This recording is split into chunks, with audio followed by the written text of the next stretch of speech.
Selamat datang di video pembelajaran kali ini. Ya, sebelum kita memulai pembelajaran, mari kita berdoa ke hadapan Ida Sang Yang Widiwasa agar apa yang kita pelajari nanti berguna bagi diri kita sendiri maupun bermanfaat untuk orang lain. Dengan mengaturkan pangastungkara pangan cilimat. Om Swastiastu. Baik, pada video pembelajaran kali ini kita akan membahas tentang sejarah perkembangan agama Hindu di Indonesia. Perlu kita ketahui bahwa agama Hindu pernah berkembang pesat di negara kita ini, Indonesia, dan juga pernah berdiri kerajaan-kerajaan bercorak Hindu besar di Indonesia. Untuk itu kita langsung saja menuju materi. Baik, sebelum kita membahas bagaimana kerajaan-kerajaan yang pernah ada di Indonesia, nah kita juga perlu mengetahui bagaimana masuknya agama Hindu ke Indonesia. Jadi agama Hindu masuk ke Indonesia diungkapkan oleh berbagai teori. Yang pertama ada teori Brahmana, yang kedua ada teori Ksatria, yang ketiga ada teori Waisya, yang keempat ada teori Sudra, dan yang terakhir ada teori Arusada.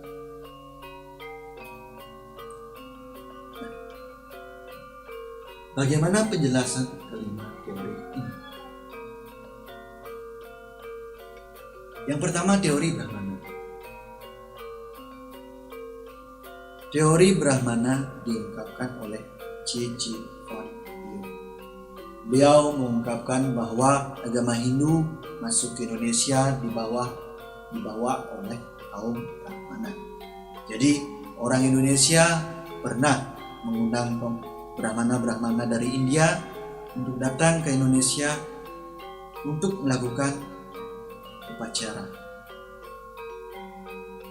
Nah, beliaulah para Brahmana yang mengajarkan agama, yang mengajarkan keyakinan Hindu di Indonesia. Itu yang pertama, teori Brahmana. Kemudian yang kedua ada teori Ksatria. Teori Ksatria diungkapkan oleh Terhar. Terhar mengungkapkan bahwa agama Hindu masuk ke Indonesia dibawa oleh kaum Ksatria.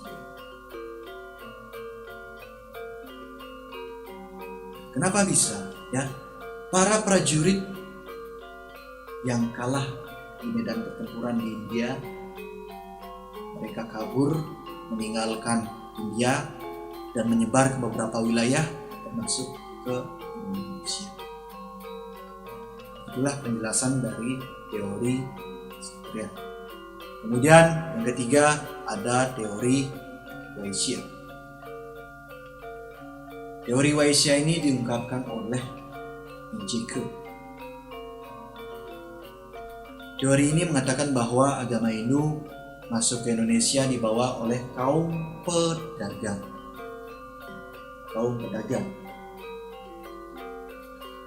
Nah, tidak sedikit orang-orang asing yang berdagang ke Indonesia dulunya, baik menggunakan perahu maupun kapal layar yang dulu pernah ada. Nah, mereka berdagang ke Indonesia, juga mereka menyebarkan agama di Indonesia. Kemudian yang keempat ada teori Sudra. Teori Sudra ini dijelaskan oleh Van Weber. Van Weber mengungkapkan bahwa agama Hindu yang masuk ke Indonesia dibawa oleh kaum orang biasa atau orang yang bekerja sebagai buruh atau pekerja keras, pembantu contohnya. Nah, orang-orang itu sangat bosan bekerja di India sebagai pembantu, sehingga mereka melarikan diri, menyebar ke beberapa wilayah termasuk ke Indonesia. Nah, karena mereka ingin mendapatkan kedudukan yang lebih baik daripada dia bekerja sebagai pembantu di Jadi dia datang ke Indonesia sambil menyebarkan agama Hindu. Nah, kemudian yang kelima ada teori arus balik. Teori arus balik ini diungkapkan oleh Kodes dan Bos. Kodes mengungkapkan bahwa agama Hindu yang ada di Indonesia sekarang ini itu diajarkan oleh masyarakat Indonesia sendiri. Nah, gimana ceritanya? Nah, orang Indonesia ya pergi ke India, entah itu berjualan, entah itu bekerja, kemudian mereka kembali. Nah, di India mereka juga belajar agama. Kemudian mereka kembali ke Indonesia. Di Indonesia orang-orang tersebut mengajarkan agama. Nah, jadi itu penjelasan dari teori-teori yang mengungkapkan bahwa masuknya agama Hindu ke Indonesia. Ya, kita ulangi. Jadi itulah teori yang mengungkapkan bagaimana masuknya agama Hindu ke Indonesia. Baik, kita lanjut. Hindu sangat berkembang pesat di Indonesia. Itu dibuktikan dengan berdirinya beberapa kerajaan-kerajaan yang bercorak Hindu. Nah, kerajaan-kerajaan yang bercorak Hindu diantaranya yang pertama ada Kerajaan Kutai, ada Kerajaan Tarumanegara, ada Kerajaan Mataram Kuno, Kerajaan Kediri, kemudian ada Kerajaan Singosari, dan ada Kerajaan Majapahit. Nah, ini adalah kerajaan-kerajaan yang bercorak Hindu besar ya, yang pernah ada di Indonesia.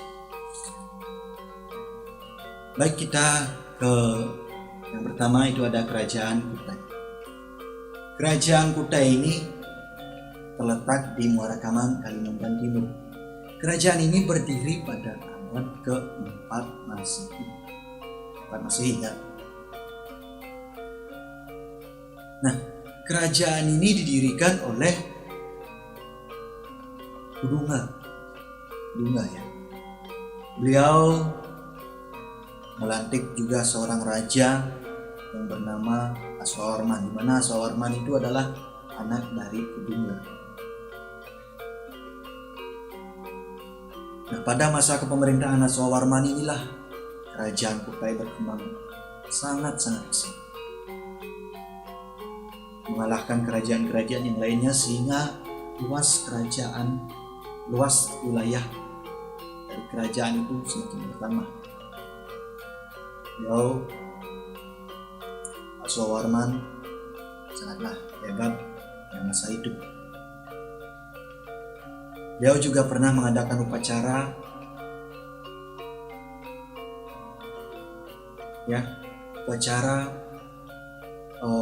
perluasan wilayah yang menggunakan Aswamedaganta. Kemudian setelah beliau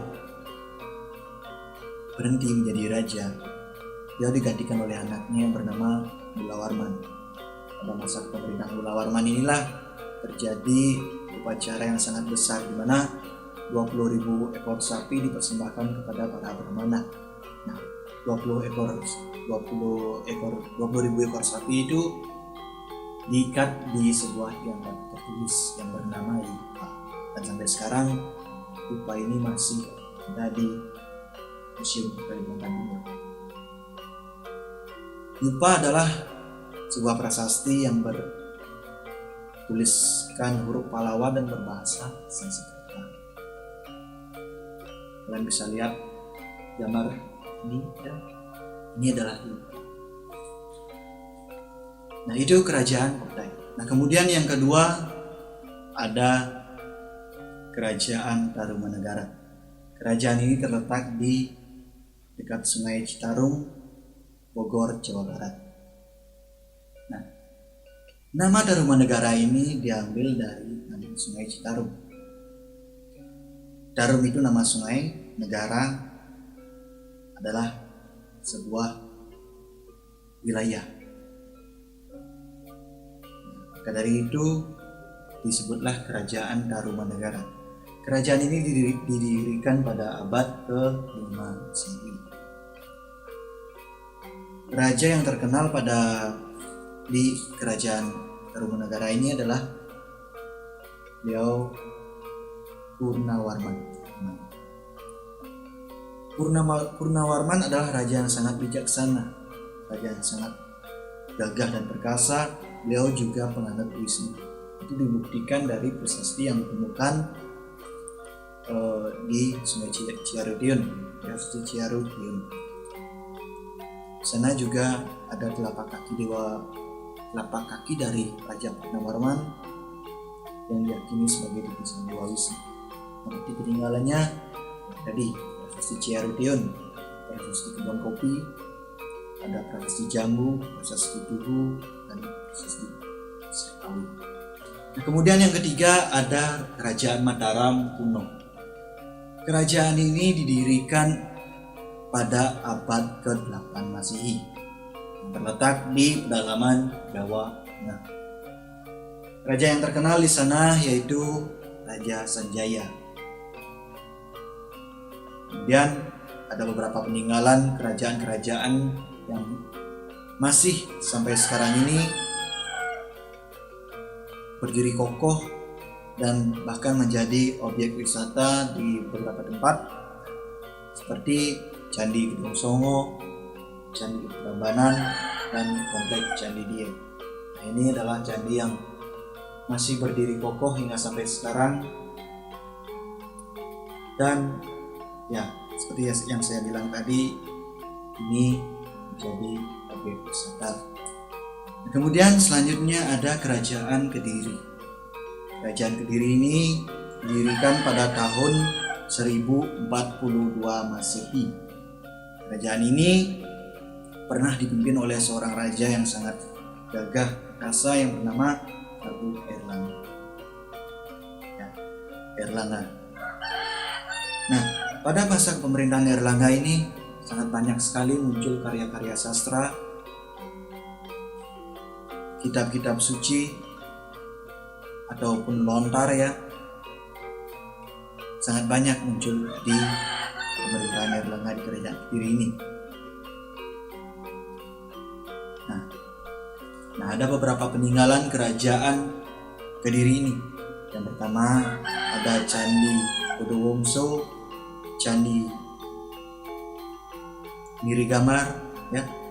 Kemudian Candi Lurah. Ini peninggalan-peninggalan dari Kerajaan Kediri. Nah, kemudian selanjutnya ada Kerajaan Singosari. Kerajaan ini didirikan oleh Ki Narok pada tahun 1222 Masehi. Ki Narok adalah seorang raja yang tangguh. Beliau mengalahkan kerajaan-kerajaan yang lainnya. Tapi latar belakang Ki Narok ini ya sedikit buruk. Dia pernah membunuh Tunggul Ametung. Kemudian dia juga memperistri atau menikahi istri dari Tunggul Ametung. Jadi ada sedikit latar belakang yang buruk pada Raja Ki Narok ini. Nah, itu Kerajaan Singosari. Nah, ada beberapa peninggalan seperti Candi Singosari dan Candi Jago. Namun masih banyak peninggalan-peninggalan yang lainnya. Saya tidak cantumkan di materi ini. Yang terakhir ada Kerajaan Majapahit. Kerajaan Majapahit ini adalah kerajaan yang terakhir yang ada di Indonesia. Kerajaan ini didirikan oleh Raden Wijaya yang terletak di Mojokerto sebelah barat Surabaya. Ada beberapa raja yang pernah memerintah di Kerajaan Majapahit Di antaranya ada Raden Jaya, kemudian ada Jaya Negara, ada Tribuana Tunggadewi, ada Hayam Wuruk. Nah, sini saya jelaskan sedikit pada masa pemerintahan Tribuana Tunggadewi ini. Pada masa itu ada seorang patih yang gagah perkasa yang bernama Gajah Mada. Gajah Mada ini adalah seorang patih yang sangat kuat yang tidak terkalahkan. Beliau juga mempunyai tekad atau keinginan untuk mempersatukan Nusantara. Itu yang beliau sebutkan dalam Sumpah Palapa. Beliau menaklukkan seluruh kerajaan-kerajaan yang ada di Indonesia hingga Nusantara ini bisa bersatu. Hanya ada pustaka suci yang menyebutkan Bhinneka Tunggal Ika. Itu berasal dari kitab Sutasoma yang dikarang pada waktu itu, ya. Kitab Sutasoma yang memiliki arti berbeda-beda tapi satu juga. Nah, ada beberapa peninggalan kerajaan Majapahit, di antaranya Candi Pari, Candi Citoh, Candi Suku. Nah, baik anak-anak sekalian, jadi itu kerajaan-kerajaan yang pernah ada di Indonesia. Nah, begitulah sejarah perkembangan agama Hindu di Indonesia. Apabila adik-adik ingin bertanya, silakan bertanya di kolom komentar di bawah. Nanti Bapak akan balas komentar kalian. Mudah-mudahan ini bisa bermanfaat bagi kalian. Baik, itu saja pembelajaran hari ini. Apabila ada kesalahan kata, kesalahan pengucapan, Bapak mohon maaf. Akhir kata Bapak tutup dengan Namo Santi. Om Santi, Santi, Santi.